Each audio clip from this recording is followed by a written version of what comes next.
absolutely. Map, once again, is Xel'Naga Fortress. Great starting map for any matchup. I really love the GSL Xel'Naga Fortress map. It's very well balanced. It's wide open. There's a lot of room to breathe. I actually also really like the fact that the Xel'Naga Tower shuts down. I'm not a huge fan of Xel'Naga Towers. I think they provide way too much information to players, and I think you should have to get that information from scouting, not by holding a specific point on the map. I'll get to that point in a second. It looks like the players have gone ahead and spawned here. We have Spanishiwa as the yellow Zerg at the 3 o'clock position of Xel'Naga Fortress, and we've got Complexity's Trimaster, the green Terran, at the bottom left-hand corner. Make some noise, guys. This is the beginning of the second match on the qualifier stage. Right. There it is.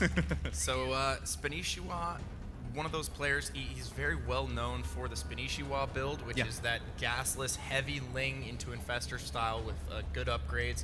A lot of times he'll grab dual Evos and transition into Ultras sometimes in the late game. And Trimaster, one of those, like I told you, I was watching him play several games against Zoc yesterday in the practice area, and he has great mechanics. He's very, very quick with his hands on the keyboard. And not in a stumbly way, not in a I'm just spamming APM way. He's actually very crisp. It's kind of like watching Beethoven play the Ninth Symphony. I can't say that I've ever done that. It's pretty insane, man. Trimaster's very good with his hands. Yeah, no, he's definitely real quick. And since he plays left-handed, it's actually really weird. The way his right hand hovers over the far left-hand side of the keyboard. I think I was watching his thumb, and his thumb was resting on Alt, and his index finger was on 2. And he was actually using his thumb and 1 and 2 with his index fingers to do control groups. It was pretty interesting. Interesting. Well, I just want to call attention to the expiring Xel'Naga Fortress, which has already lost about 25% of its lifespan. I feel like in Zerg versus Terran, that's actually a slight detriment to Zerg because you really don't know when the Terran's going to push out with maybe that 1 base or 2 base timing attack, and Zerg players have to send maybe a Ling or 2 Overlords out across the map that may get killed off, and without that Xel'Naga Tower in the middle, Spanishiwa is going to be a little bit more in the dark when that timing push comes. Yeah, I agree with you there. And it's also much easier for Zerg to hold on to the Xel'Nagas. Once you get Speedlings out, you can just push Marines off. The only real way for a Terran to hold it is with Marines and or Hellions. The Lone Ranger SCV. Yeah, but Marines are really easy to take out. SCVs are really easy to clear off. A pack of Hellions and or Blue Flame Hellions. It looks like we have a bunker coming up here from Trimaster. He put it in a pretty solid position there. He might actually be able to tuck that SCV in the corner there, but he actually stops building it for now, forces a few drones to come off the line for Spanishiwa, and I don't think he's going to commit to actually trying to get that up. Yeah, he only built 1 barracks here, so I don't think he's going to commit to anything like that. Great raise on that supply depot, keeping the drone out of the way, but I think the drone did see the factory, so Spanishiwa should be aware of that barracks factory opening, which typically means that the Terran is going to move right into Hellion play. And if we take a look back at that bunker, it looks like Spanishiwa was able to kill off that SCV, so the bunker is not going to have any effect on Spanishiwa's game plan. Nope. Picked off that first initial SCV, already has these 4 Lings out on the field. Trimaster needs to be careful here. These 2 Marines are most assuredly marching to their death right now. I'm not sure what he hopes to accomplish with these Marines.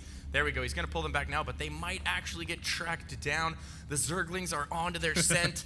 They're chasing them through the fields, and they smell a little bit of blood, but they're actually going to pull back, and he's just going to hold on to that Xel'Naga. As soon as he realizes that those Marines are there, he's probably going to give chase if he brings those other 2 Lings. And we actually see Spanishiwa now not really giving chase, rather controlling that tower for the last 15% or so of its lifespan, just to have additional scouting information in the middle of the map. And a barracks factory expand out of Trimaster here. No doubt Hellions coming out of the reactor factory, and most likely we're going to see him control the map with those Hellions, and then really the ball's in Spanishiwa's court. What is he going to do to deal with that? Is he going to get roaches? Is he going to just rely purely on speedlings and spine crawlers, which is what Spanishiwa is really known for? Yep. Well, he's going to get out this initial pack of Hellions here and then pressure Spanishiwa, try and figure out exactly what he's up to, what his unit composition is. We don't see any roaches yet out of Spanishiwa here. He has this single spine crawler. He may actually need a second spine crawler or some additional queens here. Once these Hellions make their way over to his base, he could find himself in a little bit of trouble. They could sneak their way around the back of his natural.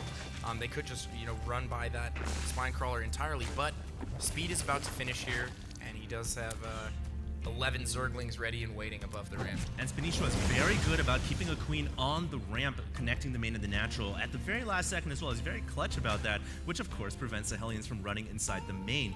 And you mentioned before, is Spanishiwa gonna get roaches? You don't see it yet. I really don't like early roach play if you've already got that spine crawler down. You show that you want to have that static defense for the Hellions, and really with that spine crawler up, you don't need to invest in roaches, unless of course the Terran's just going balls out mass Hellions. Yeah, I mean, it certainly depends on the build. If he's going for Blue Flame Hellions, oh, and he might actually get the surround here. That's huge. I think the Hellions have an access to get inside the main. Yeah, but they're not going to do any damage. They've already taken so much damage here. Full surround, all 4 Hellions get taken out, and not too many Lings go down there. That's actually a pretty big come up for Spanishiwa right there. He's going to be able to retain map control now. You know, Trimaster doesn't really have any sense of security right now, so he's going to be on his back foot. And he's not going to have that forward scouting force with the Hellions that's so important as a Terran player to keep tabs on the Zerg and where he is on the map and where he's going. And look at the army here for Trimaster. Anytime a Terran player loses his initial Hellions like that, they're really not going to have anything to fall back on. That's why Trimaster's throwing up that bunker. He's playing very scared right now. He doesn't know Spanishiwa is going to throw in a bunch of Lings at him. He just doesn't know. And so he's got to play super defensive right now. He's getting siege mode. He's getting combat shields to supplement those Marines as well. And for now, it looks like we're going to have a macro game between these two players. Well, at least we know he's not going to forget siege mode or combat shield. That's something that Terran players We've have been doing tested a lot. quite a few games lately where players just forget about one of those 2 upgrades. And, you know, we've seen this time and time again where a Terran player goes to push out, gets about halfway to the Zerg base and realizes, oh my god, I don't even have siege mode. There's no way for me to push here, but keep faith. Trimaster has all his upgrades coming. Hopefully he doesn't forget about Stim. He's probably going to get that immediately after Combat Shield finishes here. And no Engineering Bay down just yet for him. It looks like he's actually going to try and hit a Combat Shield and Siege Mode timing push here. Going to move out with his first 2 tanks. 3rd tank is on the way. And a handful of Marines here. Looks like about 20 Marines going to make their way with this push. And does Spanishiwa have enough to hold this off? What does he have waiting? No Baneling speed, and I think this is actually pretty important. His Baneling nest is relatively exposed here. If he loses that Baneling nest as a result of this push because of that position, that could clearly end up hurting him. And don't forget about these Banelings in the middle of the map. It looks like Spanishiwa has to pull Lings to defend the Banelings because that's all he's really got to deal with this Marine tank timing push. Now, Spanishiwa's creep spread, not too shabby, and this is actually going to halt the advance of Trimaster because it's just too risky to push onto the creep when you really don't know what the Zerg has waiting for you. So Trimaster drops the scan, slowly and methodically picks off the creep tumors, and this is going to allow Spanishiwa time to get enough forces to hopefully, if there's Spanishiwa fan, deal with this Marine tank push. No, Spanishiwa's rally has been messed up this entire time. He tried to go for a flank there. He sent a few Zerglings around the back. They ended up getting picked off in mid. And then he also tried to run a bunch of Lings straight through the front, and those got picked off as well. So Trimaster actually doing a great job right now, and he's going to push straight into the front here. He has very good positioning with his tanks. Spanishiwa trying to set up for the flank. Baneling speed is not quite done. It's going to finish any moment now, and then I think we're going to have a huge conflict here. Yeah, Spanishiwa is just buying time right now. Looks like the Baneling Nest will finish Baneling speed in time. Don't forget, Spanishiwa has some forces on the outside of the map as well, so he has potential to flank or maybe run into the natural. We'll just have to see what he decides to do. He's producing 20 Lings right now. Let's hope he makes some Banelings before that nest goes down, and he doesn't make any additional Banelings, and he's only got 5 or 6, and I don't know, man. Against that much of a Marine spread, it may be very tough, but he's going in regardless.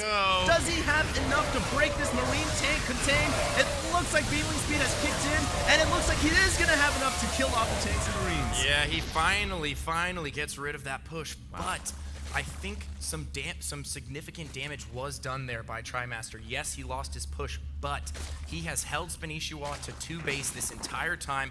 He's been macroing up behind this. He is now taking his 3rd well ahead of Spanishiwa. Spanishiwa is going to have an option for 1 huge timing push here, but he's actually transitioning into mutas right at the same time. So he's not going to be able to push. He's making the muta transition off of 2 base, and right now I think he's falling farther and farther behind. Trimaster's really running away with this game, and Spanishiwa has to do some serious damage here if he wants to get back into it. I can agree with you, man. I mean, yeah, a lot of times when the Zerg player kills off that entire Terran push, it looks like the Zerg player may be ahead, but Spanishiwa needs to deny this third expansion, and he's going in to do just that. Very good decision-making right there from him. And how many SCVs can he get off? It looks like he's going to get almost every single worker at that expansion. Kills off 14 in total. The Mutalisk also coming in, forcing the liftoff. Orbital Command and Trimaster delayed a little bit on getting that third saturated. Great job right there that was from super Spanishiwa. He needed to do some economic damage, and now he's actually quite a bit ahead, 53 to 38 harvesters. So Spanishiwa has really gotten back in this in the economic game. He's managed to even things up a little bit, and he slowed down the third quite a bit. But Trimaster's pushing now. Still no Banelings out for Spanishiwa. Did he even rebuild that Baneling nest? He completely forgot to rebuild that Baneling nest. He has no Banelings whatsoever. These Marines have stim and combat shield and medevacs as well. They're just gonna rip through these lings and the mutas, and not Spanishiwa's in trouble. The best engage here for Spanishiwa, man. He just ran his lings right through the gauntlet, and those Marines activating stim, destroy everything. And Trimaster now given the green light to take out the third hatchery of Spanishiwa. Big blunder right there, not remembering to build that Baneling nest again. And you know, without Baneling support, you're not going to hold off Marines. Yeah, and I know I said that earlier. I thought the Baneling nest might have even gone down before Speed even finished. And now look at this. The Baneling nest is going up in a position where it's actually in range of the tanks at the natural right now. So the tanks are going to be able to pick off that Baneling nest again if he wants to. And that's just going to be a very, very tough situation for Trimaster, or for Spanishiwa to get out of. Excuse me. Absolutely. And now the medevac elevating the troops on the high ground with tank support on the low ground as well. This is never a situation that a Zerg player ever wants to be in, but there is a counterattack from Spanishiwa. He runs right into the main. The supply depot was not up, and it looks like the Lings and Mutas may be able to run rampant in the SCV line, so Spanishiwa could do a lot of damage here. Trimaster didn't get the supply depot up. He's going to take so many losses here, but he did leave his natural wide open. He might be able to hold this off if he can stop the push from Trimaster. He's definitely still got a shot in this game. Trimaster forgot to put his depot up. He let all the Zerglings into his main, and he loses.